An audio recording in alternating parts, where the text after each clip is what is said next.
તો જામનગરમાં veg ઓર્ડરમાંથી non veg નીકળતા વિવાદ થયો છે। લેમન ટ્રી હોટેલના વેજ પાસ્તામાંથી નોનવેજના ટુકડા નીકળ્યા છે। નિર્જળ એકાદશીના દિવસે વ્રત ભંગ થતા ગ્રાહકમાં આક્રોશ છે। પરેશભાઈ ચુડાસમાએ હોટેલ મેનેજમેન્ટ સામે ફરિયાદ કરી છે। હોટેલ સંચાલકોએ પોતાની ભૂલ સ્વીકારી રિફંડની ઓફર આપી।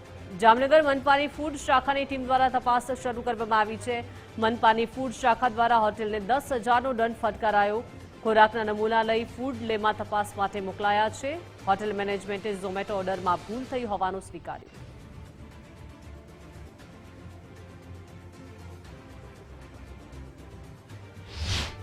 હોટલ લાઇમ ટ્રી હવે ત્યાંથી અમને ઝોમેટોમાં ઓર્ડર આવ્યો ને એમાં નીકળ્યું નોનવેજ પાસ્તા।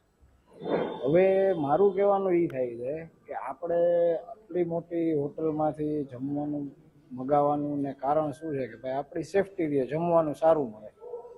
હવે એના માટે થઈને આપણે અહીંયાથી ઓર્ડર કરીએ અને બિલમાં અમારે જે આવ્યું ને એ વેજ પાસ્તાનું આવ્યું અને નીકળ્યું એમાં નોનવેજ પાસ્તા। હવે આમાં આપણે હિન્દુ તરીકે ધાર્મિક લાગણી દુભાઈ છે, કારણ કે આપણે અત્યાર સુધી જીવનમાં કોઈ દિવસ નોનવેજ અડ્યું બી નથી અને આપણે અત્યારના નોનવેજ મોકલાયું ઘરમાં આપણે અત્યાર સુધી કોઈ દી એન્ટ્રી નથી કરી।